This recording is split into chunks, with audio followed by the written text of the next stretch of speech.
শুভ সকাল আমার প্রিয় বন্ধুরা, তোমরা সবাই কেমন আছো? আশা করছি তোমরা সবাই খুব ভালো আছো। দাদনামারা ছোট্ট একটা গ্রাম থেকে আমি পূজা তোমাদের সবাইকে স্বাগত জানাচ্ছি পূজার ব্লগ চ্যানেলে। এখন হলো সকাল 7:30।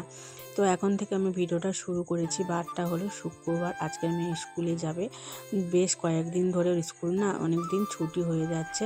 ওকে না ঠিক মতো না সময়ের অভাবে দিয়ে আসতে পারছে না। কি বলো তো, আমাদের যেহেতু দোকান ফুচকা, মাঝে মাঝে এমন পরিস্থিতির চাপে পড়তে হয়, মানে মেয়েকে স্কুলে দিয়ে আসতে পারা যায় না। মানে খুবই টাপে থাকতে হয়, মানে আমাদের সাথে হয়তো আমরা এটাই মানে তাই তোমাদের সাথে শেয়ার করছি। মানে তোমরা হয়তো এই কথাটা শুনলে বলবে মেয়েকে স্কুলে দেওয়ার সময় থাকে না। মানে এমন পরিস্থিতি, হয়তো সেই সময় আটা মেখে ফেলেছে বা লেচি কেটে নিয়েছে, এমনই মানে মানে কেউ যে ফুচকাটা বেলে দেবে সে লোকটা পর্যন্ত এমন এমন সময় না থাকে না।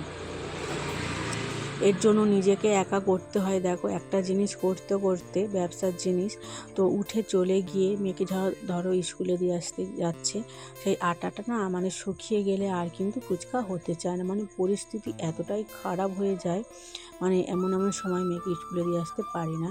তাই আজকে খুব সকালবেলা উঠেছি, ঘরের সমস্ত কাজ গুছিয়ে দেখো দোকানটাও খুলে ফেলেছি। আর এখন দেখো আমি কিছু সবজি, বলতে সবজি তো নেই আমাদের বাড়িতে তেমন একটা, সবজি কেউ পছন্দ করে না, আলুটাই সবজি নেই বললেই চলে।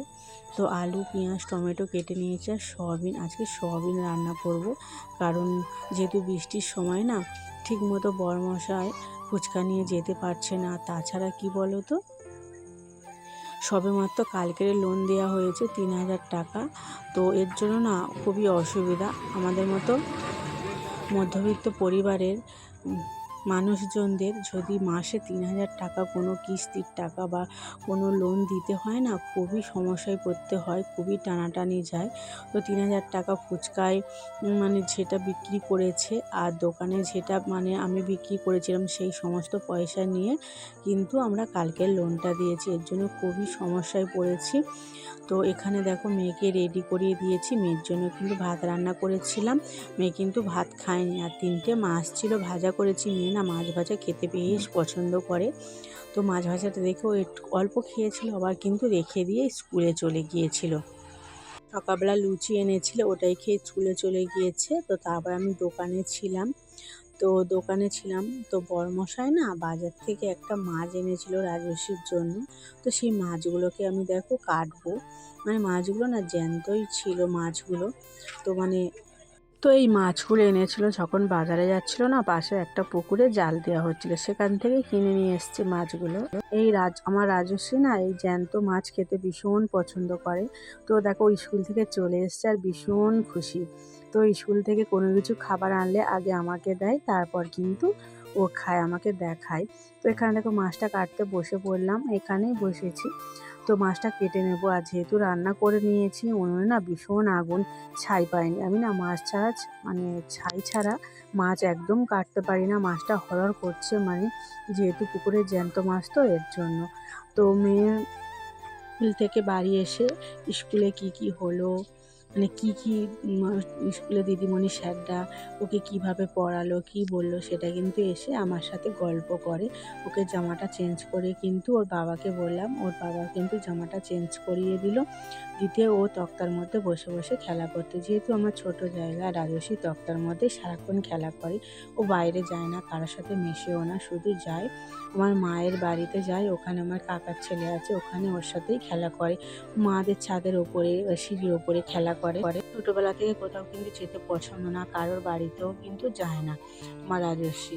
তো এখানে দেখো মাছগুলো আমি কেটে নিচ্ছি। আর এখানে দেখতে পাচ্ছ আরও 2টো মাছ আছে, মানে কাটতেই পারছে না, এত অসুবিধা হচ্ছে। যেহেতু আমরা কি বলতো গ্রামের মানুষ, মাছ ছাই ছাড়া কিন্তু কাটতেই পারি না। অনেকে কি বলতো মাছ কি সুন্দর মানে ছাই ছাড়া কিন্তু কেটে নেয়। আর আমি এই মাছটা কাটছি আর আমার ভীষণ আষ্টে ধরনের গন্ধ লাগছে, কারণ আমি এই মাছ না আমি একদম কাটতে পছন্দ করি না।